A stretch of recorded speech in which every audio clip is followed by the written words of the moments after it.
anciano, and betrayed surprise, though feigned, at the meeting. The other was a typical fisherman in the blue blouse and blue beret, the national headdress of all the Basque people.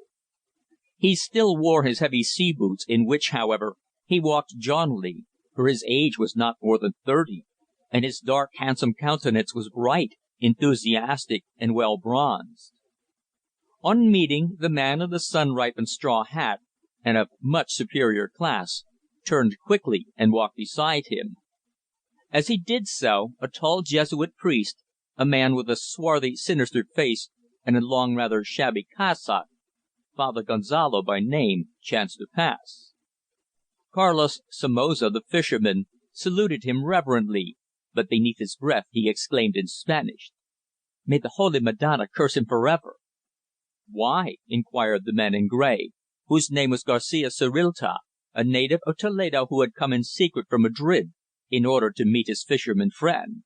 "Because he may recognize you. There may be a hitch." "Bah! There will be no hitch. There cannot be.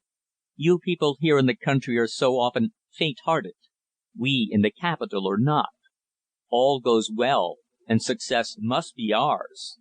It is but a simple matter of waiting in patience." "Yes, but Father Gonzalo is a man I do not like." "Why? He looks really quite harmless. Who is he?" "Nobody exactly knows," was the fisherman's reply, as they turned up the narrow Calle Mayor, that old world street of high, handsome houses, mostly adorned with the crumbling coats of arms of the ancient proprietors, and with balconies of wrought iron, and wide projecting roofs across the narrow footway. "He has been here for about 4 months, yet he is not attached to Santa Gadea.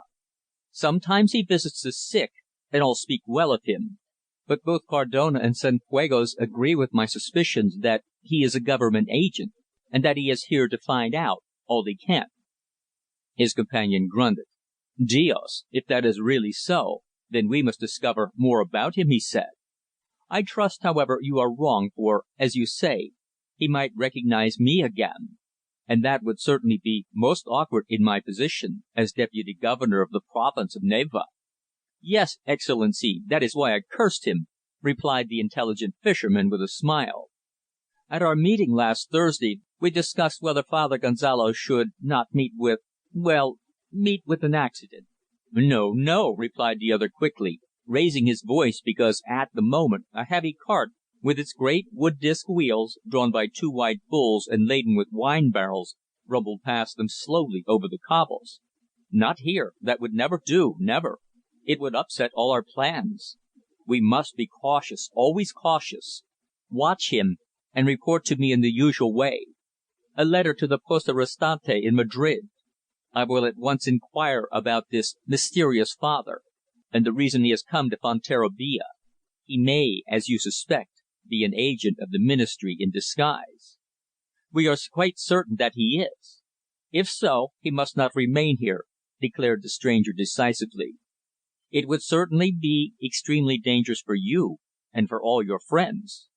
The success of our coup depends upon entire secrecy. Your little circle here have ever been loyal and undaunted. There must be no betrayal as there was, you recollect, in Barcelona before the war. Barcelona is a city. Fonterrabia is only a little town, and hence it should escape suspicion," was the educated young fisherman's remark.